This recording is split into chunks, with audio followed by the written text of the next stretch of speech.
అంత గొప్ప వ్యక్తికి ఏ పాపం చేయనటువంటి వ్యక్తికి ఎందుకు ఆ దండన జరిగింది? దండన వాళ్ళు వేయలేదు కదా, మీరు బైబిల్ చదవలేదు అనుకుంటా. యాక్చువల్లీ దండన వాళ్ళు కావాలని వేస్తే ఈయన వేయించుకున్నది కాదు, అది ఈయన ఇష్టపడి చేయించుకున్నది. అది ఎందుకు అట్లా?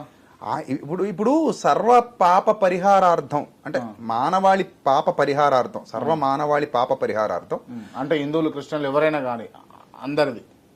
ఎస్, అది ఆయన విశ్వసించిన వాళ్ళందరిది. ఓకే, ఆయన్ని విశ్వసించిన వాళ్ళందరి పాపాన్ని పరిహరించడం కోసం ఆయన మనిషిని పవిత్రీకరించే క్రమంలో బలులు అనేవి ప్రపంచవ్యాప్తంగా ఉన్నాయి.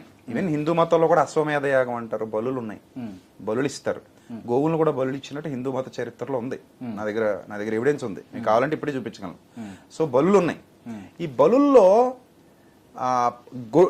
మేకల యొక్క గొర్రెల యొక్క రక్తం మనిషి పాపాన్ని పరిహరించలేదు, మీరు వాటి ద్వారా పాప క్షమాపణ కోసం మీరు ఎదురు చూస్తున్నారు.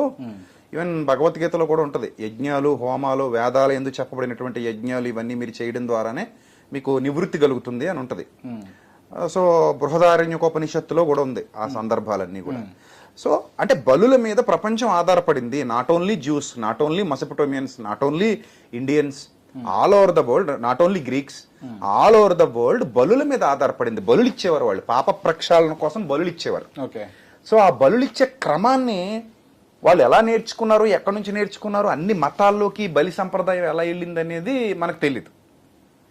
ఆ బలి సంప్రదాయంలో భాగంగా సాక్షాత్తు యేసుప్రభువే భూమి మీదకి వచ్చి తన పవిత్ర రక్తాన్ని అంటే తన త్యాగాన్ని ప్రపంచానికి చూపించి 33.5 ఏళ్ళు అని చెప్తారు చరిత్రకారులు. భూమి మీద బ్రతికున్నంత వరకు ఎక్కడ ఒక్క పాపం కూడా చేయలే, ఒక పాపం కూడా చేయలే. చేయకుండా బ్రతకటం వల్ల పరిశుద్ధుడయ్యాడు. అది ఆయన పరిశుద్ధతకు నిదర్శనం. పాపం చేయకుండా బ్రతికి పరిశుద్ధంగా బ్రతికి చూపించి ఎవరికీ సాధ్యం కానిది ఆయన సాధ్యం చేసి చూపించాడు.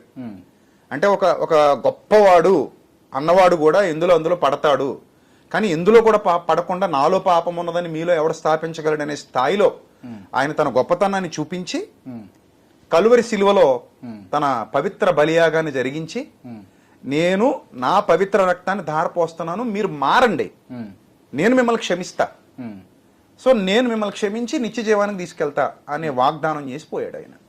అంతే, ఇంక అందులో ఏమీ లేదు. యేసు ప్రభువు నమ్ముకుంటే అప్పులు తీరితే, రోగాలు తగ్గితే, సమస్యలు పోతాయి, ఇదన్నీ దొంగ మాటలు.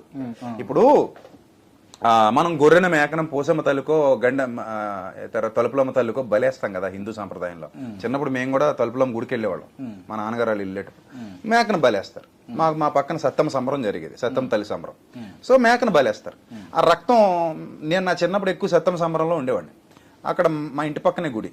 సో ఆ రక్తాన్ని ఇలా చేతులు పూసుకొని తీసుకెళ్లి ద్వారబంధు కమ్మీలకు పోస్తాడనమాట ఆ చేసిన వ్యక్తి. అవును, ఆ పచనం చేసేటువంటి వ్యక్తి, ఆ యజ్ఞం చేసేటువంటి వ్యక్తి ఎవరైతే ఉన్నాడో పర్టికులర్ వ్యక్తులు ఉంటారు, వాళ్ళు పూసి రక్తాన్ని పూసి దాన్ని గిన్నెలోకి అవి పట్టి తల్లికి సమర్పణ పెడతారు, సతమ్మ తల్లి దగ్గర పెడతారు. సో అంటే దట్స్ ఎ బిలీఫ్.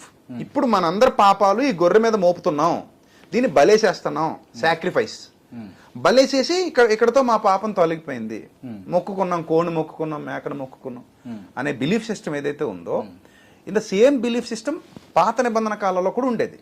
కానీ ఇక్కడ ఈ ప్రభు ఏం చేశాడంటే, అరే నాయన, మోగజీవాల రక్తం వల్ల మీకు పాపక్షమాపణ కలగదరా, మీరు నిజంగా మారండి, మీ బ్రతుకులు మార్చుకోండి, జీవితాలు దిద్దుకోండి, మనిషిని మనిషిలా చూడండి, మానవత్వం పెంచుకోండి, నీతి పెంచుకోండి, యథార్థత పెంచుకోండి, ఇవన్నీ నేర్పించి తానే గొప్ప బలియాగం చేసి 3వ దినాన సజీవుడై తిరిగి లేచి రుజువు చూపించి వెళ్ళాడు.